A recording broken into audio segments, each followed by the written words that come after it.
இது மகிமை நேரம். ஆண்டவராகிய இயேசு கிறிஸ்துவின் நாமத்தினாலே மகிமை தொலைக்காட்சி நேயர்களுக்கு என்னுடைய வாழ்த்துதலை தெரிவித்துக் கொள்கிறேன். இந்த நாளிலே நாம் தியானிக்கும்படியாக தெரிந்து கொண்ட வேத வசனம் யோவான் 8ஆம் அதிகாரம் 36ஆம் வசனம். குமாரன் உங்களை விடுதலையாக்கினால் நீங்கள் மெய்யாகவே விடுதலையாவீர்கள். குமாரன் உங்களை விடுதலையாக்கினால் நீங்கள் மெய்யாகவே விடுதலையாவீர்கள். இந்த நாளிலும் கூட ஆண்டவர் நமக்கு ஒரு விடுதலை கொடுக்கிற தேவனாக இருக்கிறார் என்று சொல்லி இந்த வசனத்திலே நாம் பார்க்கிறோம்.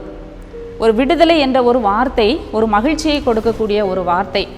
விடுதலை என்று சொன்னாலே அது ஒரு மகிழ்ச்சி, அது ஒரு சந்தோஷத்தை கொடுக்கக்கூடிய ஒரு வார்த்தை. விடுதலை பெறுவதற்கு முன்பாக ஒரு அடிமைத்தனத்தில் இருந்து, ஒரு சிறைச்சாலையில் இருந்து, ஒரு அடைக்கப்பட்ட நிலைமையில், ஒரு கட்டப்பட்ட நிலைமையில் இருப்பவர்களுக்கு தான் ஒரு விடுதலை தேவை.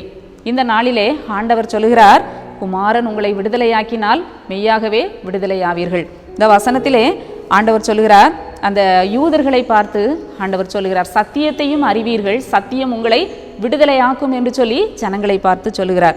அப்பொழுது அவர்கள் அவருக்கு பிரதியுத்தரமாக, நாங்கள் ஆபிரகாமின் சந்ததியாய் இருக்கிறோம், நாங்கள் ஒரு காலும் ஒருவனுக்கும் அடிமைகளாய் இருக்கவில்லை, நீர் விடுதலையாவீர் என்று எப்படி சொல்லுகிறீர்?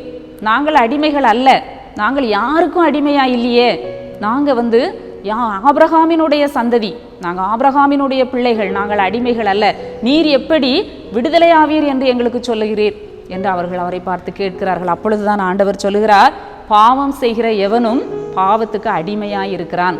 இன்றைக்கு அநேகர் பாவம் செய்து கொண்டு பாவத்துக்கு அடிமைகளாய் இருந்தும் அவர்கள் நினைக்கிறார்கள், நான் விடுதலையாயிருக்கிறேன், நான் அடிமை இல்லை, நான் யாருக்கும் அடிமை இல்லை, நான் ஒரு சுதந்திரமான மனிதனாக இருக்கிறேன் என்று சொல்லி தங்களை தாங்களே ஏமாற்றிக் கொள்கிற மக்கள் ஒரு கூட்டம் உண்டு. ஒரு சிலர், நான் ஒரு அடிமையாக வாழ்ந்து கொண்டிருக்கிறேனே, இந்த குறிப்பிட்ட பாவத்துக்கு நான் அடிமையாக இருக்கிறேனே என்று சொல்லி உண்மையாக தன்னுடைய அடிமைத்தனத்தை குறித்து வருந்துகிற மக்களும் உண்டு. ஆனால் சிலருக்கு அந்த உணர்வே இல்லாதபடி, அடிமை என்கிற உணர்வு இல்லாதபடி வாழ்ந்து கொண்டிருக்கிற மக்களும் உண்டு. பாவம் செய்கிற எவனும் பாவத்துக்கு அடிமையாய் இருக்கிறான். இன்றைக்கு நாம் சிந்தித்து பார்ப்போம், நான் எதற்கு அடிமையாக இருக்கிறேன்? இன்றைக்கு மணிக்கணக்காக செல்போனில் இருக்கிற மக்களை நாம் பார்க்கிறோம்.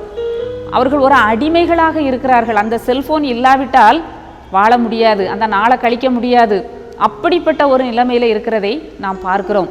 அதுபோல குடிக்கிறவர்கள், அந்த குடி இல்லாவிட்டால் அவர்களால் வாழ முடியாது. போதை பழக்கத்துக்கு அடிமைப்பட்டவர்கள், அந்த போதை போடாவிட்டால் அவர்களால் நிற்க முடியாது. இப்படி பல்வேறு அடிமைத்தனங்களுக்குள்ளாக ஜனங்கள் வாழ்ந்து கொண்டிருக்கிறதை நாம் பார்க்கிறோம். வேதம் சொல்லுகிறது, ஆண்டவர் அடிமைத்தனத்தில் இருந்து விடுதலை கொடுக்கிற தேவன். இஸ்ரவேல் ஜனங்கள் எகிப்திலே அடிமைகளாய் இருந்தார்கள், அந்த பார்வோனுக்கு அடிமைகளாக இருந்தார்கள். ஆண்டவர் அந்த அடிமைத்தன வாழ்வை விரும்பவில்லை. எந்த ஒரு மனிதனும் அடிமையாக இருக்க வேண்டும். யாரும் ஒரு மனிதனுக்கோ ஒரு பொருளுக்கோ யாருக்கும் நாம் அடிமையாய் இருப்பதை ஆண்டவர் விரும்பவில்லை. ஒரே ஒருவருக்கு மாத்திரம், ஆண்டவருக்கு மாத்திரம்தான் நாம் அடிமைகளாக இருக்க வேண்டும் என்று ஆண்டவர் விரும்புகிறார். இந்த நாட்களிலே நாம் அப்படி ஒரு சூழ்நிலையில் இருப்போம் என்று சொன்னால் விடுதலையின் வாழ்வை நாம் பெற்றுக்கொள்ள வேண்டும் என்று சொல்லி ஆண்டவர் விரும்புகிறார். இஸ்ரவேல் ஜனங்களுக்கு ஒரு விடுதலையின் வாழ்வை ஆண்டவர் கொடுத்தார். இன்றைக்கும் நமக்கும் ஏதாவது ஒரு காரியத்திற்கு நாம் அடிமைப்பட்டிருப்போம் என்று சொன்னால் அந்த அடிமைத்தனத்தில் இருந்து நமக்கு ஒரு விடுதலை வேண்டும் என்று சொல்லி ஆண்டவர் விரும்புகிறார். நான் இந்த பாவத்திலிருந்து நான் வெளியே வர வேண்டும். சிலர் போராடி கொண்டிருப்பார்கள், எப்படியாவது இதை விட்டுறணும், எப்படியாவது இந்த இதிலிருந்து நான் வெளியில் வரணும்னு நினைப்பாங்க. அவங்களால முடியாமல் இருக்கும், அநேகரால் முடியாமல் இருக்கும். ஆனால் ஆண்டவர் அவர்களுக்கு விடுதலை கொடுக்கிற தேவனாக இருக்கிறார். ஆண்டவர் மெய்யான ஒரு விடுதலையை கொடுக்கிற தேவனாக இருக்கிறார். அமெரிக்காவில் உள்நாட்டு போர் நடந்து கொண்டிருந்த அந்த நாட்களில் ஒரு மனிதன் என்ன செய்தான்? அவன் ஒரு இராணுவ வீரன். அவன் தன்னுடைய பணி நேரத்திலே தூங்கிவிட்டான். அப்பொழுது அமெரிக்க ஜனாதிபதியாக இருந்த ஆபிரகாம் லிங்கனுக்கு முன்பாக அவன் ஒரு குற்றவாளியாக நிறுத்தப்பட்டிருக்கிறான். அப்பொழுது அவர் கேட்கிறார், நீ உன்னுடைய பணி நேரத்திலே உன்னுடைய பணியை செய்யாமல் நீ ஒரு இராணுவ வீரன், நீ தூங்கிய குற்றத்திற்காக உனக்கு மரண தண்டனை விதிக்கப்பட்டிருக்கிறது என்று சொல்லி அவர் சொல்லுகிறார். அப்பொழுது அவன் சொல்லுகிறான், ஐயா, என்னுடைய நண்பன் செய்யக்கூடிய பணியை, தன்னுடைய தாயாரை கவனித்து கொள்ள வேண்டும் என்பதற்காக அவன் தன்னுடைய பணியை ஒதுக்கிவிட்டு சென்றான். அந்த பணியை சேர்த்து நான் கவனித்தேன். அதனால் நான் மிகவும் களைப்படைந்து அசந்து போய் நான் என்னையும் அறியாமல் தூங்கிவிட்டேன். என்னுடைய நண்பனுடைய பணியை நான் கவனித்தேன், அது நான் தூங்கிவிட்டேன், நான் என்னையும் அறியாமல் நான் அசந்து தூங்கிவிட்டேன் என்று சொல்லி என்னுடைய அந்த பாவத்துக்காக அந்த காரியத்துக்காக நான் வருத்தப்படுகிறேன் என்று சொல்லி அவன் சொன்னான். உடனே ஆபிரகாம் லிங்கன் அவனை பார்த்து கேட்டாராம், நீ உன்னுடைய மரணத்தை பற்றி உனக்கு கவலை இருக்கிறதா? நீ இப்போ உனக்கு மரண தண்டனை விதிச்சிருக்கேன், இந்த மரணத்தை குறித்து உனக்கு கவலை இருக்கிறதா அப்படின்னு சொல்லி அவன் கேட்டார். உடனே அவன் சொன்னான், நான் ஒரு குற்றவாளியாக நான் சாகிறேன், நான் ஒரு கோழையாக சாகிறேனே என்று சொல்லி என்னை குறித்து எனக்கு பயம் இருக்கிறது. உன்னுடைய வீட்டிற்கெல்லாம் நீ உன்னுடைய மரண செய்தியை சொல்லிவிட்டாயா என்று கேட்கிறார். அப்பொழுது அவர் சொல்லுகிறார், இந்த செய்தியை கேட்டு, இந்த மரண செய்தியை கேட்டு என்னுடைய தாயார் துடிதுடித்து போய் விடுவார்கள். எனக்கு மரண தண்டனை விதிக்கப்பட்டிருக்கிற செய்தியை கேட்டு என் தாயார் துடிதுடித்து போய் விடுவார்கள் ஐயா, நான் யாருக்கும் இந்த செய்தியை சொல்லவில்லை என்று சொல்லி அவன் மனம் வருந்துகிறான். ஆபிரகாம் லிங்கன் அவனை பார்த்து சொல்லுகிறார், நீ உன்னுடைய நாட்டின் மீது உன்னுடைய தாயின் மீது வைத்த அன்பின் காரணமாக, உன்னுடைய தோழனுக்கு நீ உதவி செய்ததன் காரணமாக நான் என்ன செய்கிறேன், உனக்கு நான் விடுதலையை கொடுக்கிறேன், உன்னுடைய மரண தண்டனையை நான் ரத்து செய்கிறேன், வருந்தாதே, கவலைப்படாத, நான் உனக்கு விடுதலை கொடுக்கிறேன். உன்னுடைய தாய்க்காக, உன் தாய் மேல் வைத்திருக்கிற அன்பின் காரணமாக, உன்னுடைய நண்பன் மேல் வைத்திருந்த அன்பின் காரணமாக நான் உனக்கு விடுதலை செய்கிறேன், உன்னை நான் குற்றவாளி, மரண தண்டனை குற்றவாளியிலிருந்து நான் உனக்கு விடுதலை கொடுக்கிறேன் என்று சொல்லி அவனுக்கு அந்த மரண தண்டனையிலிருந்து விடுதலை கொடுத்தாராம். அவனுடைய உள்ளம் எவ்வளவாய் மகிழ்ந்திருக்கும் பாருங்க.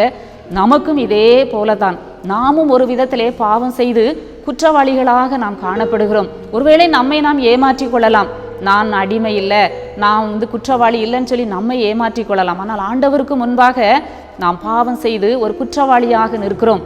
நாம் அவரிடத்தில் இரக்கத்துக்காக கெஞ்சும் போது, ஆண்டவரே நானும் ஒரு பாவிதான், நானும் ஒரு அடிமைதான், இந்த அடிமைத்தனத்திலிருந்து எனக்கு விடுதலை தாரும் என்று சொல்லி அவரிடத்திலே கேட்கிற பொழுது ஆண்டவர் நமக்கு விடுதலை கொடுக்க வல்லமையுள்ள தேவனாக இருக்கிறார். ஆண்டவர் குமாரன், தேவகுமாரன் ஆகிய இயேசு நான் உங்களை விடுதலையாக்குகிற தேவன் என்று சொல்லுகிறார். ஆண்டவர் வாழ்ந்த காலத்திலே எத்தனையோ ஜனங்கள் ஆண்டவரிடத்திலே வந்தார்கள்.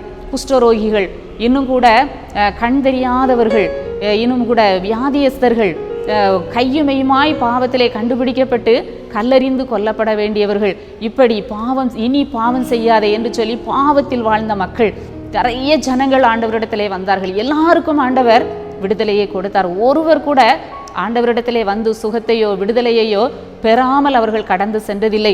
ஆண்டவர் அத்தனை பேருக்கும் இந்த உலகத்திலே அவர் வாழ்ந்த நாட்களிலே அவர் விடுதலையை கொடுத்து அவர்களை மகிழ பண்ணினார். இந்த நாட்களிலும் கூட ஆண்டவர் நமக்கு விடுதலை கொடுக்கிற தேவனாக இருக்கிறார். எந்த பிரச்சனையாக இருந்தாலும், எந்த ஒரு காரியமாக இருந்தாலும், எந்த ஒரு அடிமைத்தனமாக இருந்தாலும், பொல்லாத மனுஷர்களுடைய அடிமைத்தனமாக, சிலருடைய மிரட்டல்களாக இருந்தாலும் கர்த்தரை நோக்கி பார்க்கிற பொழுது ஆண்டவர் நமக்கு விடுதலை கொடுக்கிற தேவனாக இருக்கிறார். அடிமைத்தன வாழ்வில் இருந்து இஸ்ரவேல் ஜனங்களுக்கு விடுதலை கொடுத்த ஆண்டவர் இன்றைக்கும் கூட நாம் அவரை நோக்கி பார்க்கிற பொழுது ஆண்டவர் நமக்கும் நிச்சயமான மெய்யான ஒரு விடுதலையை கொடுத்து நம்மை மகிழ பண்ணுகிற தேவனாக இருக்கிறார். எங்களை நேசிக்கிற நல்ல ஆண்டவரே, இந்த நல்ல நாளின் காலை வேளைக்காக உம்மை துதிக்கிறோம், உம்மை ஸ்தோத்திரிக்கிறோம். எந்த காரியத்திற்கு அடிமைப்பட்டிருந்தாலும் ஆண்டவரே, அடிமைத்தனத்தில் இருந்து நீர் விடுதலை கொடுக்கிற தேவன், மகிழ்ச்சி அடைய பண்ணுகிற தேவன், சுதந்திரமாக சந்தோஷமாக வாழ வைக்கிற தேவனாக இருப்பதற்காக உமக்கு நன்றி செலுத்துகிறோம். இந்த நாள் முழுவதும் உங்கள் கிருபை, உங்கள் பிரசன்னம் எங்களை தாங்கி வழி நடத்தட்டும். மீட்பர் இயேசு கிறிஸ்துவின் மூலம் ஜெபிக்கிறோம் நல்ல பிதாவே, ஆமேன்.